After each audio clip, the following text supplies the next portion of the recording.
क्या हुआ पापा? तुम्हारी हिम्मत कैसी हुई ये सब करने की कृष?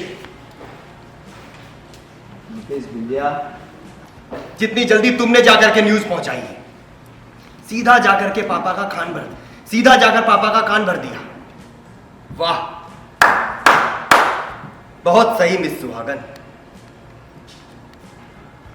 तुमने सही कहा था भाई। अब हमने ठान लिया है कि अपनी प्रॉपर्टी में से एक फूटी कौड़ी भी इस बिंदिया के हिस्से नहीं आने देंगे। कि पापा ने हमें इस बिंदिया से शादी करने के लिए रिश्वत दी थी।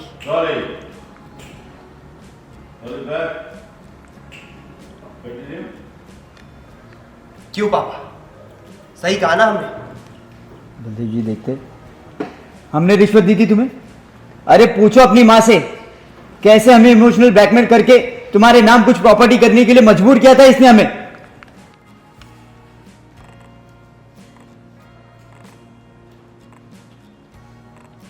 यकीन तो हमें इस बिंदिया पर नहीं हो रहा है कि पता नहीं क्यों बार बार ये पायल को ही टारगेट करती रहती है।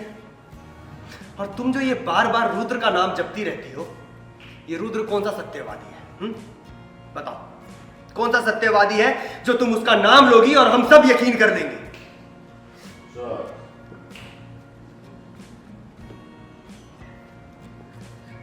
सोचो कृष्ण, तुम्हारी शादी बिंदी के साथ हमें क्या मिलता तुम्हारे नाम प्रॉपर्टी करवा के? लाइन हो चुकी, कंटिन्यू। वही तो,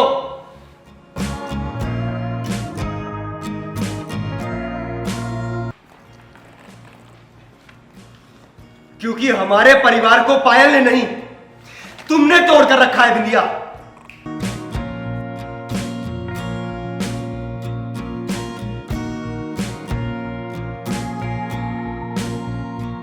और अब प्लीज इस बात को बढ़ाने की कोई जरूरत नहीं है, क्योंकि पापा ने किसके कहने पर यह प्रॉपर्टी हमारे नाम की, इससे हमें कोई फर्क नहीं पड़ता। लेकिन हां, हमें इस बात से बहुत फर्क पड़ता है कि हमारा परिवार इस फैसले से खुश नहीं है। हमारा यकीन कीजिए, हमारे लिए सबसे जरूरी हमारे परिवार की खुशी है। और अब हमने डिसाइड कर लिया है कि इस प्रॉब्लम को कैसे खत्म करना है हमें।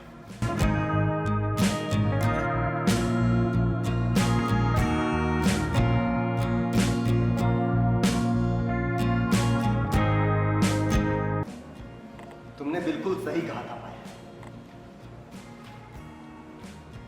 इस गिरगिट ने रंग बदलना शुरू कर दिया है। और ये गिरगिट सिर्फ रंग नहीं बदलती है, बल्कि कुछ भी कर सकती है। इसे देखने के बाद तो अब हमारा फैसला और भी स्ट्रांग हो गया है। अब हमने ठान लिया है कि अपनी प्रॉपर्टी में से एक फूटी कौड़ी भी इस बिंदिया के हिस्से नहीं आने देंगे।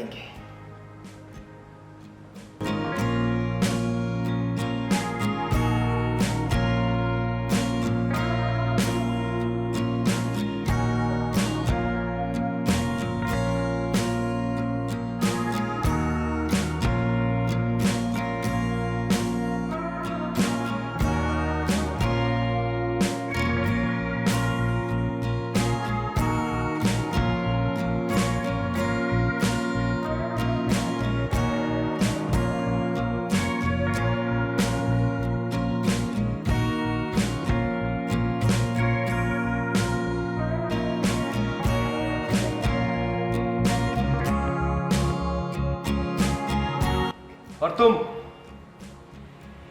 आइंदा अगर हमारी पायल पे उंगली उठाया ना, तो हमसे बुरा कोई